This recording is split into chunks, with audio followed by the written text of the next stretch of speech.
বিশ্বের নানা প্রান্তের খেলাধুলার খবর জানিয়ে দেব আমি মাকসুম আলম খান। দেখে নেব খেলার সময় শিরোনাম। হাথুরুর গোয়ার্তুমিতেই ডুবেছে বাংলাদেশ। চ্যাম্পিয়ন্স ট্রফিতে ভালো করতে চাইলে খুঁজতে হবে বিকল্প, মন্তব্য সুজনের। প্রস্তাব পেলে নিতে চান টাইগারদের দায়িত্ব। ভোরে কোপা আমেরিকা মিশনে ব্রাজিলের জীবন মরণ লড়াই। কোয়ার্টার ফাইনালের প্রতিপক্ষ 15 বারের চ্যাম্পিয়ন উরুগুয়ে। ভিনিসিয়াসের বদলি হচ্ছেন Endrick.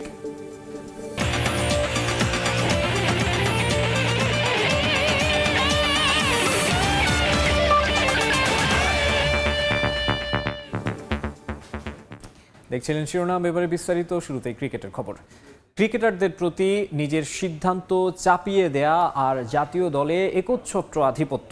Tiger head coach Chandika Hathurusingha এখন যেন গলার কাটা বিসিবির, যার কারণে সামর্থ্য থাকার পরেও ওয়ানডে বিশ্বকাপের পর ইতিবাচক ফল আসেনি টি-20তেও। তাই তো পরবর্তী আইসিসি ইভেন্ট চ্যাম্পিয়ন্স ট্রফির আগে হাথুরুর বিষয়ে বিকল্প ভাবা উচিত বোর্ডের, মনে করেন বিসিবি পরিচালক ও সাবেক অধিনায়ক খালেদ মাহমুদ সুজন। তাসকিন কাণ্ডে দায় দেখছেন ম্যানেজমেন্টেরও। জানান বিসিবি চাইলে জাতীয় দলের হেড কোচ হতে প্রস্তুত আছেন তিনি। কোভিড পরবর্তী টাইগার ক্রিকেটে এর আগে আসেনি এতটা অখণ্ড অবসর। আফগান সিরিজ স্থগিত হয় 21 আগস্টের আগে বাংলাদেশের নেই আর কোনো আন্তর্জাতিক ব্যস্ততা। ফাঁকা এই সময়ে অনেক ক্রিকেটারই খেলছেন ফ্র্যাঞ্চাইজি লিগ, তবে বিসিবিও কষছে ভবিষ্যতের নানা হিসেব নিকেশ। দ্বিতীয় মেয়াদের দায়িত্ব নেওয়ার পর 3টা মেজর ইভেন্ট, 2টা বিশ্বকাপ আর এক এশিয়া কাপে প্রত্যাশা আর প্রাপ্তির মেলবন্ধন ঘটাতে ব্যর্থ হাথুরু, যার পেছনে কারণ কি? তার ডোমিনেটিং ক্যারেক্টার আমার কাছে একদমই ভালো লাগে না এবং আমার মনে হয় সেটার প্রতিফলন হচ্ছে বারবারই। আমরা এই জন্য টি-20 50 ওয়ার্ল্ড কাপ ইন্ডিয়াতে যেটা খেললাম সেটাও ভালো করি নাই, শুধুমাত্র একমাত্র আধিপত্য করার জন্য, এবং আমার মনে হয় টি-20তে আমরা ভালো করি নাই। হাথুরুর সঙ্গে আগামী বছরের ফেব্রুয়ারি অর্থাৎ চ্যাম্পিয়ন্স ট্রফি পর্যন্ত চুক্তি আছে বিসিবির, তবে এর আগেই কি তাকে বিদায় বলে দেওয়া হবে? আর এ নিয়ে কি বা ভাবছে বোর্ড? কোচ হিসেবে ওনাকে রাখবে কি রাখবে না, এটা তো আমার একার মূল্যায়ন হবে না, আমার ক্রিকেট বোর্ডের একটা মূল্যায়ন হবে, সভা হবে, সেটা ডিসিশন হবে। বাট সোফার আমি তো সবসময় বলি যে কোচ হিসেবে ওনাকে আমি কোনো সময় খারাপ বলি না, বাট ওনার ডিসিশন প্ল্যানিংও ভালো না। কিন্তু আমি এই বছর টি-20 ওয়ার্ল্ড কাপে যে প্ল্যানিংগুলো দেখলাম সেটা আমার কাছে খুব ভালো লাগেনি। কথা বললেন তাসকিন কাণ্ড আর নিজের কোচিং ভবিষ্যৎ নিয়েও। জানান বিসিবি চাইলে প্রতিও দলের দায়িত্ব নিতে। অবশ্যই তাসকিনের দেয়, তাসকিন ঘুমতে করতে পারে, তাসকিনের দেয়, বাট টিমের দায় যে ওকে ঠিকমতো সময় মাঠে নিয়ে যাওয়া যায় এটা টিমের দেয়। আমি তো কোচিং করানোর জন্য, বাট যেহেতু আমি এখন বোর্ড ডিরেক্টর, হয়তো আমার এইখানে সুযোগটা কম, হয়তো আমাকে রিজাইন করে হয়তো বাংলাদেশ টিমের কোচ হতে হবে করতে হলে, বাট সেটা অনেক পরের কথা। বাট সেটা আমি জানি না। বাট হ্যাঁ, অবশ্যই আমি তো যখন থেকে কোচিং শুরু করি, সেই খেলা ছাড়ার পর থেকেই, তখন থেকে তো আমি অবশ্যই স্বপ্ন দেখি যে বাংলাদেশ ক্রিকেটের একজন কোচ হব। এর আগে জাতীয় দলের টিম ডিরেক্টর ছাড়াও ভারপ্রাপ্ত কোচের দায়িত্ব পালন করেছেন খালেদ মাহমুদ সুজন। মাহবুব রিমন, সময় সংবাদ, ঢাকা। প্রথম বাংলাদেশি হিসেবে নারী এশিয়া কাপের আম্পায়ারিং প্যানেলে নাম লিখিয়েছেন সাথীরা জাকির জেসি। থাকবেন ভারত পাকিস্তানের মতো বড় দলগুলোর ম্যাচের দায়িত্বে। এই খবর জানিয়ে উচ্ছ্বাস প্রকাশ করেছেন জেসি। এই টুর্নামেন্টে ভালো করার মাধ্যমে বাংলাদেশের নারী আম্পায়ারিংকে তিনি নিয়ে যেতে চান পরের ধাপে। স্বপ্নটা দেখছিলেন অনেক দিন ধরেই, সইতে হয়েছে অনেক আলোচনা সমালোচনা। নারী হয়ে পুরুষদের বিপিএল এর ম্যাচে আম্পায়ারিং করতে গিয়ে হতে হয়েছে বিতর্কের সাক্ষী। তবে সাথীরা জাকির জেসি বন্ধ করেননি স্বপ্ন দেখা, এবার সফলতাও ধরা দিতে শুরু করেছে। কমাস আগে আইসিসির আম্পায়ার প্যানেলে যুক্ত হয়েছিলেন জেসি। প্রথম বাংলাদেশি হিসেবে এবার ডাক পেলেন নারী এশিয়া কাপের মঞ্চে, যা কিনা তার কাছে অনেক বড় পাওয়া। যখন থেকে আম্পায়ারিং শুরু করেছি তখন থেকে একটাই টার্গেট ছিল যে এশিয়া কাপে আম্পায়ারিং করবো প্রথমত। সেই স্বপ্নটা পূরণ হতে চলেছে এবং ডেফিনেটলি এটা অনেক বড় একটা লেভেল আমার জন্য। ওয়ার্ল্ড কাপের পরেই কিন্তু আমাদের জন্য, এশিয়ানদের জন্য এশিয়া কাপ একটা বড় আসর। খবরটা আনন্দের হলেও নিঃসন্দেহে কঠিন পরীক্ষার সামনে জেসি। ভারত পাকিস্তানের মতো বড় দলগুলোর ম্যাচের দায়িত্বে থাকবেন তিনি, যেখানে ভুল করাটা হবে বড় অন্যায়। তবে সিচুয়েশন যেমনই হোক, বড় চ্যালেঞ্জ সামলাতে প্রস্তুত জেসি। এখানে এশিয়ার সব বেস্ট আম্পায়াররা থাকবে, তাদের সাথে তাল মিলিয়ে আম্পায়ারিং করা এবং ভারত পাকিস্তান থেকে শুরু করে এশিয়ার সব বড় বড় দলগুলো থাকবে, তাদের ম্যাচে আম্পায়ারিং করাটাও আসলে খুব বড় চ্যালেঞ্জিং একটা টুর্নামেন্ট হবে অবশ্যই। তবে আপনাদের দোয়া যদি থাকে এবং আমি হার্ডওয়ার্ক করছি, আশা করি ভালো করতে পারবো। আপনারা সবাই দোয়া করবেন আমি যেন ভালো করতে করতে পারি। এবছরের মার্চে আইসিসির সঙ্গে যাত্রা শুরু করেন বাংলাদেশের নারী আম্পায়াররা। জেসি ছাড়াও যেখানে সুযোগ মিলেছিল রোকেয়া সুলতানা, ডোরি রানী ও চম্পা চাকমার, জেসির মতো তারাও ভবিষ্যতে এমন ইভেন্টে আম্পায়ারিং করবে বলে প্রত্যাশা সবার। তামিম হোসেন, সময় সংবাদ, ঢাকা। এবারে ফুটবল। কোপা আমেরিকার কোয়ার্টার ফাইনালের সবচেয়ে হাই ভোল্টেজ ম্যাচে ভোরে মাঠে নামবে ব্রাজিল ও উরুগুয়ে। এ ম্যাচে ব্রাজিল নাম্বার 7 ভিনিসিয়াস জুনিয়রের পরিবর্তে শুরুর একাদশে জায়গা করে নিচ্ছেন তরুণ তুর্কি এন্ড্রিক। এদিকে নিজেদের উড়ন্ত পারফরম্যান্স ধরে রাখতে চায় উরুগুয়ে। অ্যালিজেন্ট স্টেডিয়ামে ম্যাচ শুরু হবে সকাল 7টায়। আরও একটা মহারণের অপেক্ষায় লাস ভেগাসের এলিজেন্ট স্টেডিয়াম। ব্রাজিল উরুগুয়ের এই ম্যাচটাকেই ধরা হচ্ছে কোপার কোয়ার্টার ফাইনালের সবচেয়ে হাই ভোল্টেজ ম্যাচ। তবে ব্রাজিলের দুশ্চিন্তার প্রধান কারণ ভিনিসিয়াসের দলে না থাকা। কাঠ সমস্যার কারণে কোয়ার্টার ফাইনাল থেকে ছিটকে গেছেন মাদ্রিদ তারকা। বাধ্য হয়ে ভিনিকে ছাড়াই এবারের কোপায় নিজেদের সবচেয়ে প্রতিদ্বন্দ্বিতাপূর্ণ ম্যাচে একাদশ সাজাতে হচ্ছে কোচের। তাই ভিনির পরিবর্তে কে থাকছেন দরিবাল জুনিয়র রাডারে? সংবাদ সম্মেলনের শুরুতেই সে প্রশ্নের মুখোমুখি Selecao coach. Raphinha, Endrick, Rodrygo. এ ম্যাচে আমরা একজন গুরুত্বপূর্ণ ফুটবলারকে হারিয়েছি, তবে এটা তরুণ ফুটবলারদের জন্য দারুণ সুযোগ তৈরি করে দিয়েছে। আশা করি এনরিক ভালো কিছু করবে। গ্রুপ পর্বে নিজেদের হারিয়ে খুঁজছে ব্রাজিল। তবে উরুগুয়ের বিপক্ষে ব্রাজিলের হয়ে প্রথমবারের মতো শুরুর একাদশে খেলবেন এনরিক। তার সঙ্গে আক্রমণ ভাগ সামাল দিবেন রাফিনিয়া ও রদ্রিগো। তবে উরুগুয়ের আক্রমণের বিপরীতে স্বস্তিতে থাকতে পারবে না ব্রাজিলের রক্ষণভাগও। তাই অ্যালিসন বেকার ছাড়াও ম্যাচে বড় ভূমিকা পালন করতে হবে মিলিতাও মার্কিনিওসদের। ফলে এই ম্যাচ নিয়ে বাড়তি সতর্ক সেলেসাওরা। আমরা জানি আমাদের কি করতে হবে এবং ম্যাচে পরিস্থিতি অনুযায়ী কি ধরনের পরিবর্তন আনতে হবে।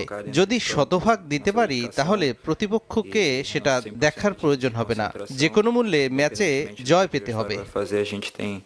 এদিকে টানা 4 আসরে কোয়ার্টার ফাইনালে জায়গা করে নিয়েছে উরুগুয়ে। এবারের আসরে অপ্রতিরোধ্য তারা। ব্রাজিলের বিপক্ষে ফেভারিটের তকমাটাও তাদের। তাই সেলেসাওদের বিপক্ষে অপরিবর্তিত একাদশ নিয়ে মাঠে নামবে উরুগুয়ে। সবশেষ ওয়ার্ল্ড কাপ কোয়ালিফায়ার ম্যাচে ব্রাজিলকে 2-0 গোলে হারিয়েছিল তারা। এই ম্যাচেও সেই পরিকল্পনা নিয়েই মাঠে নামতে প্রস্তুত স্কাই ব্লু। প্রতিপক্ষের শিবিরে ভিনি না থাকায় কিছুটা স্বস্তিতে তারা। তারপরও ব্রাজিলকে হালকাভাবে নিচ্ছে না উরুগুয়ে। আমরা সবাই জানি ভিনি কতটা গুরুত্বপূর্ণ। সে বিশ্বের একজন সেরা মানের খেলোয়াড়। তবে তার পরিবর্তে ব্রাজিলের আরো অনেক প্রতিভাবান ফুটবলার রয়েছে, যদিও তারা ভিনির সমতুল্য নয়। তবে আমরা প্রস্তুত। একাদশে কে অন্তর্ভুক্ত হয়েছে তা চিন্তা না করে জয়ের পরিকল্পনা রয়েছে। ব্রাজিলের সঙ্গে সবশেষ 5 দেখায় মাত্র একটিতে জয় পেয়েছে উরুগুয়ে। বাকি 4টিতেই জয় ব্রাজিলের। রিফাতুল ইসলাম মিরন, সময় সংবাদ। এমিলিয়ানো মার্টিনেজকে বিশ্বের সেরা গোলরক্ষক হিসেবে অভিহিত করলেন লিওনেল মেসি। সামাজিক মাধ্যমে এক বার্তায় এমন মন্তব্য করেন বিশ্বসেরা। এদিকে সেমিফাইনাল নিশ্চিত করলেও ইকুয়েডর ম্যাচের পারফরম্যান্স নিয়ে চিন্তিত আর্জেন্টিনা। কানাডার বিপক্ষে সেই বলয় থেকে বেরিয়ে আসতে চায় আলবিসেলেস্তেরা। ঠিক এই মুহূর্তে আর্জেন্টিনার সবচেয়ে বড় তারকা এমিলিয়ানো মার্টিনেজ। দলে লিওনেল মেসি থাকার পরও এমন মন্তব্য অবশ্যই ধৃষ্টতার শামিল। তবে যদি ম্যাচে ইম্প্যাক্টের কথা বিবেচনা করা হয়, একজন এন্টি আর্জেন্টাইনও এমন বক্তব্য মেনে নেবেন নির্দ্বিধায়। বলতে দ্বিধা নেই, এমের জন্যই 36 বছর পর আর্জেন্টিনার গায়ে বিশ্ব চ্যাম্পিয়নের তকমা। দিবু মার্টিনেজ আছেন বলে ওরা এখনও টিকে আছে কোপায়, ঠিক যেভাবে গেল আসরেও দুর্দান্ত পারফর্ম করে আলবি সেলেস্তেদের করেছিলেন চ্যাম্পিয়ন। আরও একটা আসরে চলছে তার দুটি ছড়ানো পারফরম্যান্স। 37 বছর বয়সে অনেক কিছু এখন আর আগের মতো হচ্ছে না লিটল ম্যাজিশিয়ানের। পেনাল্টি মিসের খেসারত হয়তো বা বিশ্ব সেরাকে গুনতে হতো মহাদেশীয় এই আসর থেকে বিদায়ের মধ্য দিয়ে। এমিলিয়ানো মার্টিনেজের জন্যই আরও একবার কোপা আমেরিকার মাঠে নামা হবে লিওনেল মেসির। আরও এক ধাপ বাকি আছে। আমরা ব্যাপকভাবে ভুগেছি দুর্দান্ত একটা প্রতিপক্ষের বিপক্ষে। তারপরও আমরা সেমিফাইনালে খেলার যোগ্যতা অর্জন করেছি। আমি সবাইকে ধন্যবাদ জানাতে চাই। বিশেষ করে বলবো এমিলিয়ানো মার্টিনেজের কথা। এই মুহূর্তে বিশ্বের সেরা গোলরক্ষক সে। শীর্ষ 4-এ তুলনামূলক সহজ প্রতিপক্ষই পাচ্ছে আর্জেন্টিনা। কানাডাকে 2-0 ব্যবধানে হারিয়েই এবারের কোপা আমেরিকা মিশন শুরু করে স্ক্যালোনি বাহিনী। তবে এই ম্যাচটা নিশ্চিতভাবেই আগের মতো এতটা সহজ হওয়ার কথা নয়। ভেনেজুয়েলাকে হারিয়ে শীর্ষ 4 নিশ্চিত করে সে বার্তাই দিয়ে রেখেছে উত্তর আমেরিকার দেশটি। অবশ্য প্রতিপক্ষ নিয়ে না ভেবে আর্জেন্টিনাকে বেশি ভাবতে হচ্ছে নিজেদের পারফরমেন্স নিয়ে। এখন পর্যন্ত স্বরূপে ফিরতে পারেনি বিশ্ব চ্যাম্পিয়নরা। মেসি সহ অধিকাংশ ফুটবলাররা অফ ফর্মে। তাদের ছন্দহীন পারফরমেন্সে ছন্দ আনার চ্যালেঞ্জটাই এখন সবচেয়ে বড় স্ক্যালোনির জন্য। এসএম ইকবাল, সময় সংবাদ। এদিকে সুপার সানডের ইউরোর আরেক সেমিফাইনালে কিছুক্ষণ পর লড়াইয়ে নামবে নেদারল্যান্ডস ও তুরস্ক। দারুণ ছন্দে থাকা ডাচরা মুখিয়ে আছে শীর্ষ চারে পা রাখতে। অন্যদিকে দলের সেরা ফুটবলারের নিষেধাজ্ঞা নিয়ে ক্ষুব্ধ তুরস্ক। ম্যাচ শুরু রাত 1টায়। চলমান ইউরোতে শিরোপার অন্যতম দাবিদার বলা যায় নেদারল্যান্ডসকে। যদিও তারা এক ম্যাচে অস্ট্রিয়ার বিপক্ষে হেরেছে 3-2 গোলে, তারপরও ডাচদের পাওয়ার ফুটবল এগিয়ে রেখেছে দলটাকে। অন্যদিকে তুরস্ক চলমান রেখেছে তাদের স্বপ্নযাত্রা। ইতালিয়ান কোচের অধীনে নবজাগরণ ঘটিয়েছে দলটা। 16 বছর পর আবারও তাদের সামনে সুযোগ সেমিফাইনালে পা রাখার। তবে তার আগে কঠিন ডাচ পরীক্ষা দিতে হবে। রোনাল্ড কোম্যানের অধীনে দুর্দান্ত ফুটবল খেলছে নেদারল্যান্ডস।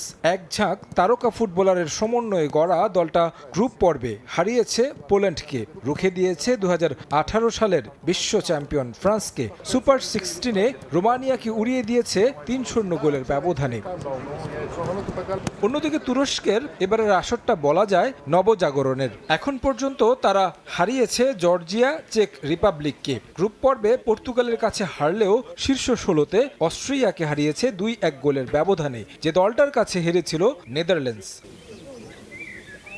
গুরুত্বপূর্ণ ম্যাচের আগে মিশ্র সংবাদ টার্কিশদের জন্য। সুখবর হলো অধিনায়ক হাকান কালহানুগলুর নিষেধাজ্ঞা কাটিয়ে দলে ফেরা। দলটার জন্য বড় আক্ষেপ গেল ম্যাচের ডাবল স্কোরার মেইর দেমিরালের নিষেধাজ্ঞা। অস্ট্রিয়ার বিপক্ষে গোল করে নিয়ম বহির্ভূত উদযাপনের কারণে 2 ম্যাচের জন্য নিষেধাজ্ঞায় পড়েছেন তিনি, জানিয়ে ক্ষোভ প্রকাশ করেছেন তুরস্কের কোচ। জার্মানিতে তুরস্কের 70 লাখ অভিবাসীর বসবাস। প্রতিটি ম্যাচেই দলকে সমর্থন দিতে মাঠে যাচ্ছেন তারা। বার্লিনে বিশাল সংখ্যক সমর্থক গলা ফাটাবে টার্কিশদের পক্ষে। তাছাড়া দলকে উৎসাহ যোগাতে প্রেসিডেন্ট রিসেপ তাইপ এরদোয়ান যেতে পারেন মাঠে। এখন দেখার পালা তুরস্ক শেষ পর্যন্ত জয়ের ধারা ধরে রাখতে পারে কিনা। তারেক হাসান শিমুল, সময় সংবাদ। ইউরো চ্যাম্পিয়নশিপের খবর জানাতে জার্মানি থেকে আমাদের সঙ্গে সরাসরি যুক্ত হচ্ছেন সহকর্মী বিটু বড়ুয়া। বিটু, আর কিছুক্ষণের মধ্যেই অর্থাৎ বাংলাদেশ সময় রাত 1টায় মুখোমুখি হচ্ছে এই মুহূর্তে আসলে যাকে ডার্ক হর্স ধরা হচ্ছে সেই ইউরো 2024-এর অন্যতম দেশ তুরস্ক। তুরস্ক একটু পরেই মুখোমুখি হচ্ছে পৃথিবীর অন্যতম ফুটবল পরাশক্তি নেদারল্যান্ডসের। বলা যায় এই দুই দলের মুখোমুখি নিয়ে আসলে এই মুহূর্তে স্টেডিয়াম জুড়ে জার্মানির বার্লিনের বিখ্যাত সেই ঐতিহাসিক অলিম্পিক স্টেডিয়ামে দু দলের মুখোমুখিতে উত্তেজনা বিরাজ করছে দু দলের শিবিরেই। শুরু থেকে বলা যায় যে আসলে তুরস্ক এই প্রথমবারের মতো কোয়ার্টার ফাইনালে নেদারল্যান্ডসের মুখোমুখি হচ্ছে। এর আগে কিন্তু দু দলের বড় কোনো আসরে, বৈশ্বিক কোনো আসরে আসলে মুখোমুখি হয়নি। যদিও বলা যায় যে 14 বার তারা দুই দল মুখোমুখি হয়েছে এখন পর্যন্ত, সেখানে 6টিতে জয়লাভ করছে নেদারল্যান্ডস এবং 4টিতে তুরস্ক, আর 4টি ড্র হয়েছে। সব মিলিয়ে অন্যরকম যদি বলতে হয় তাহলে কিন্তু দু দলের মুখোমুখিতে কেউ কারোর চেয়ে কম যায় না বলেই চলে।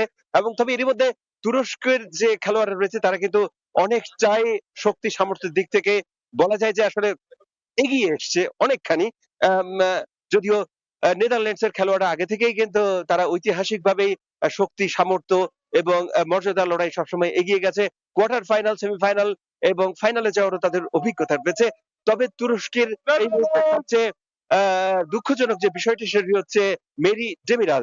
তাকে 2 ম্যাচের জন্য নিষিদ্ধ করা হয়েছে, কারণ গত ম্যাচে অর্থাৎ অস্ট্রিয়াকে হারানোর পরে তিনি যে নেকড়ের একটি সাইন তিনি দেখিয়েছিলেন সেটি আসলে উগ্র ডানপন্থীদের একটি সাইন বলা হচ্ছে উয়েফা থেকে, এবং সে কারণে তাকে 2 ম্যাচের জন্য নিষিদ্ধ করা হয়েছে। এবং তবুও কিন্তু তারা চেষ্টা করেছিল উয়েফার সাথে একটু দফারফা করার জন্য, এমনকি আদালত পর্যন্ত গড়িয়েছে সেই মামলা, কিন্তু তারপরেও শেষ রক্ষা হয়নি ডেমিরালকে 2 ম্যাচ অর্থাৎ আজকে এবং যদি তুরস্ক কোনোভাবে নেদারল্যান্ডসকে হারিয়ে সেমিফাইনালে পৌঁছায় সেখানেও কিন্তু ডেমিরাল খেলতে পারবেন না। তবে আজকের ম্যাচে তুরস্ককে তাতিয়ে দেওয়ার জন্য অর্থাৎ তাদের খেলোয়াড়রা যাতে মনোভঙ্গ না হয় এবং সেই খেলোয়াড়রা যাতে মাঠে সর্বস্ব উজাড় করে দিয়ে খেলতে পারেন, সে কারণে কিন্তু তুরস্কের অর্থাৎ তুর্কির প্রেসিডেন্ট রিসেপ তাইয়েপ এরদোয়ান কিন্তু আজকে এই ফুটবল মাঠে উপস্থিত থাকবেন। এবং অন্যভাবে বলা যায় যে আসলে যত কিছুই হোক না কেন নেদারল্যান্ডসের যে বড়সড় ফুটবলার রয়েছে, বিশেষ করে গাকপো, ফান ডাইক, ভেইখোয়াস, তাদেরকে যে হারানো কোনোভাবে সম্ভব হবে না, অর্থাৎ খুব কঠিন যে হবে তুরস্কের জন্য, সেটি কিন্তু আজকে যারা দর্শক আছে তারা বলছে। তবুও এই দু দলের যে মুখোমুখি লড়াই, তার আগে আমরা দেখতে পেয়েছি দর্শকরা কিন্তু দারুণ উৎফুল্ল এবং আজকের যে জমজমাট লড়াই সেটি তারা বেশ আশাবাদী। তো এই ছিল আমার কাছে জার্মানির বার্লিনের অলিম্পিক স্টেডিয়ামের থেকে আজকের তুরস্ক এবং নেদারল্যান্ডসের যে মুখোমুখি হবে তার সর্বশেষ।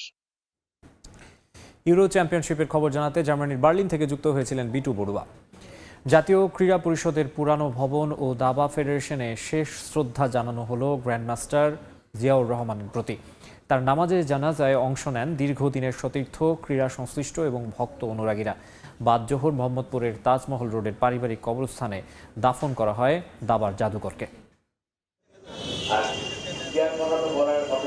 জীবন কখন কোথায় মোড় নেয় তা কে বলতে পারে। বাগবদলের পালায় হয়তো অনাকাঙ্ক্ষিত ঘটনারই আবির্ভাব বেশি। গ্র্যান্ডমাস্টার জিয়াউর রহমানের মৃত্যুতে তেমনই এক কঠিন বাস্তবতাকে মেনে নিতে হলো দেশের ক্রীড়াঙ্গনকে। চিরচেনা পথ, চিরপ্রাঙ্গণ, প্রিয় মুখ সবই পড়ে আছে, শুধু নেই একজন জিয়া। চিরচেনা সে প্রাঙ্গণে ফিরে যাওয়ার প্রাণোচ্ছলতা নেই তার। দেশের অন্যতম সেরা দাবারুর মৃত্যু নাড়িয়ে দিয়েছে সর্বস্তরের মানুষের মনকে। তাই তো প্রিয় দাবারুকে শেষ বিদায় জানাতে জাতীয় ক্রীড়া পরিষদের পুরনো ভবনের সামনে ভিড় সহকর্মী সতীর্থের। শনিবার বেলা 11:30টায় মরহুমের নামাজে জানাজা সম্পন্ন হয় ক্রীড়া পরিষদে। স্মৃতিচারণ আর ভালোবাসায় সিক্ত হয়ে শেষ হলো জিয়ার অন্তিম যাত্রা। তো জীবনটা উনি ছোট করে ফেললো, আল্লাহ ওনাকে ব্যস্ত নসিব করে, আপনারা সবাই দোয়া করবেন। উনি সারা জীবন ধারাবাহিকভাবে এটার উৎকর্ষ সাধনের চেষ্টা করছে। দাবা পরিবারের জন্য একটা অপূরণীয় ক্ষতি হয়ে গেল, বিশেষ করে আমাদের শুধু বাংলাদেশের দাবার নয়, আন্তর্জাতিক দাবাতেও তার একটা অপূরণীয় ক্ষতি হয়ে গেছে। জাতীয়ভাবে এটা অপূরণীয় ক্ষতি, কারণ বাংলাদেশের ক্রীড়াঙ্গনকে কিন্তু দাবার গ্র্যান্ডমাস্টাররা কিন্তু ফার্স্ট লাল সবুজের পতাকা বিশ্ব মানচিত্রে কিন্তু স্থাপন করেছিল। জানাজা শেষে জিয়ার মরদেহ নিয়ে যাওয়া হয় মোহাম্মদপুরের তাজমহল রোডের নিজ বাড়িতে। সেখানে বাদ জোহর সম্পন্ন হয় তার দাফন। পারিবারিক কবরস্থানে বাবার কবরের পাশেই চিরনিদ্রায় শায়িত করা হয় দেশের দ্বিতীয় গ্র্যান্ডমাস্টারকে। জিয়ার মতো একজন দাবারুর অকাল প্রয়াণ দেশের ক্রীড়াঙ্গনের জন্য অপূরণীয় ক্ষতির। দাবার উন্নয়নে তার করা বিভিন্ন পরিকল্পনা বাস্তবায়নে উদ্যোগী হওয়ার আশ্বাস ফেডারেশনের। ওনার পরিবারের অর্থনৈতিক যে সমস্যাগুলো আছে, এই সমস্যার পাশে বাংলাদেশ অলিম্পিক অ্যাসোসিয়েশন থাকবে। দাবা ফেডারেশনের সাথে আমরা সম্মিলিতভাবে একসাথে চেষ্টা করে কাজ করব। সে অনেকগুলো আমাদেরকে প্রকল্প দিয়েছে, এইভাবে করলে আমাদের দাবাটা এগিয়ে যাবে। আমাদের বাচ্চাদেরকে নিয়ে খেলার জন্য অনেকজনের সাথে, তার মধ্যে জিয়া অন্যতম। ওনার পরিবারের জন্য একটা ফান্ড আমরা যদি রেজ করে আমরা দিতে পারি, তাহলে পরিবারটাও ঠিক হয়ে যাবে। আর ওনার ছেলেকেও আমরা নার্সিং করে আস্তে আস্তে আবার গ্র্যান্ড মাস্টার নিতে পারি কিনা আমরা চেষ্টা করব। শুক্রবার সন্ধ্যায় জাতীয় দাবা চলাকালে হঠাৎই অসুস্থ হয়ে পড়েন জিয়াউর রহমান। পরে রাজধানীর একটি হাসপাতালে নিয়ে গেলে চিকিৎসক মৃত ঘোষণা করেন তাকে। তার মৃত্যুতে 3 দিনের শোক ঘোষণা করেছে দাবা ফেডারেশন। যেই দাবাই ছিল জীবনের সব, সেই দাবার কোর্টেই শেষ নিঃশ্বাস ত্যাগ করলেন গ্র্যান্ডমাস্টার জিয়াউর রহমান। জাতীয় চ্যাম্পিয়নশিপের সেই কোর্টে হয়তো ঘোড়া সৈন্য সবই পড়ে আছে একই রকমভাবে, কিন্তু বুদ্ধির খেলায় ভাগ্যের কাছে হেরে যেতে হলো জিয়াকে। তার অকাল প্রয়াণ যে দেশের ক্রীড়াঙ্গনের জন্য অপূরণীয় ক্ষতির। জিয়া শুধু এখন বেঁচে থাকবেন তার কর্মের মধ্য দিয়ে এবং ক্রীড়াপ্রেমীদের স্মৃতিতে। তাজিম খন্দকার, সময় সংবাদ, ঢাকা। বাগেরহাটে উদ্বোধন করা হলো দ্বিতীয় বিভাগ লীগ ফুটবল টুর্নামেন্টের। বিকেলে শেখ হেলাল উদ্দিন স্টেডিয়ামে জেলা ফুটবল অ্যাসোসিয়েশনে আয়োজিত এই টুর্নামেন্টের উদ্বোধন করেন বাগেরহাট 2 আসনের সংসদ সদস্য শেখ শারহান নাসের তন্ময়। এ সময় উপস্থিত ছিলেন বাগেরহাট জেলা প্রশাসক মোহাম্মদ খালিদ হোসেন, পুলিশ সুপার আবুল হাসনাত খান, জেলা ক্রীড়া সংস্থার সাধারণ সম্পাদক খান হাবিবুর রহমান, জেলা ফুটবল অ্যাসোসিয়েশনের সভাপতি জাকির হোসেন চৌধুরী সহ বিভিন্ন ক্রীড়া অনুরাগীরা। পরে উদ্বোধনী দিনে কাড়াপাড়া পল্লী মঙ্গল সমিতি ক্লাব ও সুন্দরঘোনা ইয়ং স্পোর্টিং ক্লাব প্রতিদ্বন্দ্বিতা করে। সেখানে 5-1 গোলে সুন্দরঘোনাকে হারায় কাড়াপাড়া পল্লী মঙ্গল সমিতি। দ্বিতীয় বিভাগ ফুটবল লীগ টুর্নামেন্টে 16টি দল অংশগ্রহণ করার কথা রয়েছে।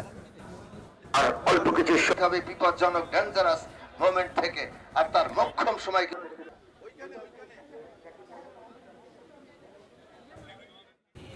এ পর্যায়ে খেলার সময় শীর্ষ সংবাদ জানিয়ে দিচ্ছে আরেকবার। হাথুরুর গোয়ার্তমিতেই ডুবেছে বাংলাদেশ। চ্যাম্পিয়ন্স ট্রফিতে ভালো করতে চাইলে খুঁজতে হবে বিকল্প, মন্তব্য সুজনের। প্রস্তাব পেলে নিতে চান টাইগারদের দায়িত্ব। এবং ভোরে কোপা আমেরিকা মিশনে ব্রাজিলের জীবন মরণ লড়াই। কোয়ার্টার ফাইনালে প্রতিপক্ষ 15 বারের চ্যাম্পিয়ন উরুগুয়ে। ভিনিসিয়াসের বদলি হচ্ছেন এনরিক।